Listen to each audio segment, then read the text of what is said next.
Good morning from South Africa. So we have come to visit Andrew's family for the Christmas holidays, but we had 2 spare days, and on those days we wanted to use them to learn something more about the culture. So we're here at the Apartheid Museum. And so I don't know what to expect. I expect to learn a lot.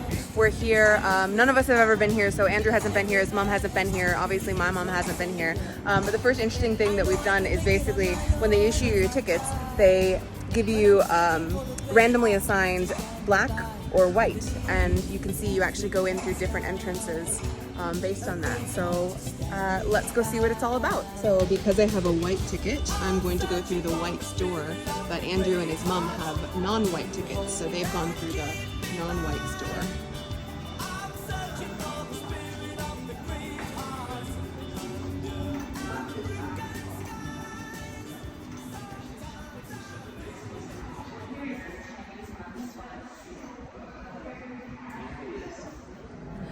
This place is enormous, and there's definitely not time to take in or even capture even a small part of the story. So I guess I just have a couple little highlights of things that I thought was interesting going through.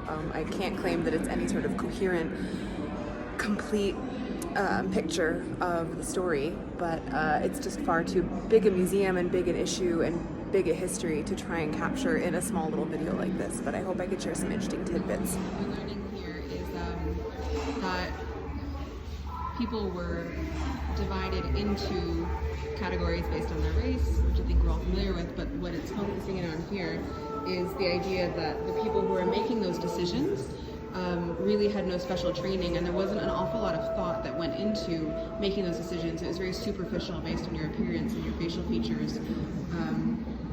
And what it's picking up on here is how people with very little training or even really much investigation at all could actually determine the entire course of your life, because so much depended on where you fell within the classification. So this is a very interesting point. I think what this picks up on is basically that the distinctions of race are completely arbitrary often, and the fact that people can change over just highlights how illogical and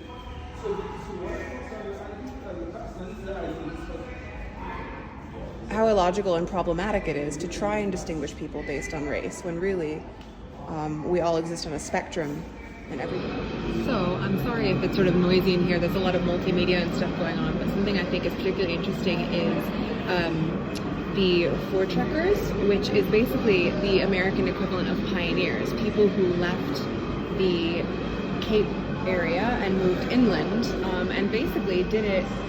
I mean, if you've ever studied anything about American pioneers or read Little House on the Prairie, it's just the same sort of thing.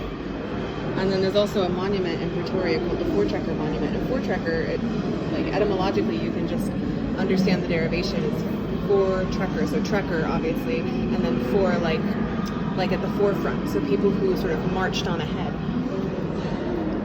And it just has a lot of analogies with, I think, American pioneerism, which we really revere as a huge cultural part of our history and about the way that our country was settled. And so interestingly, South Africans, I would say, I hope it's not controversial to say, Dutch heritage South Africans have that same sense of pride and a very similar look to their 19th century history. And then of course, as that's going on, you're obviously going to have tension between the people coming through and the people who are already there. So, I mean, I would say that's pretty clearly analogous to the way that American settlers interacted with Indians. Oh, I need to just put a caveat on this photo. I think this is a photo of reenactors. Because there's a Coca-Cola sign in the background and the Voortrekker Monument is already there, and he is sitting leaning up against the boot of a car. So it looks like reenactors, but what makes that interesting is the idea that it's actually a ethnic movement as well. The idea of the folk, or the folk being, you know, sort of ethnically looking for their own space, which I think is an aspect that's sort of missing a bit from American pioneerism. I mean, yes, we do get manifest destiny in the idea that we must spread to the Pacific, but our pioneering movement was largely, you know, multicultural people from all over the world. Whereas this was sort of deeply ingrained and seen as a sort of ethnic destiny for specifically Dutch South Africans.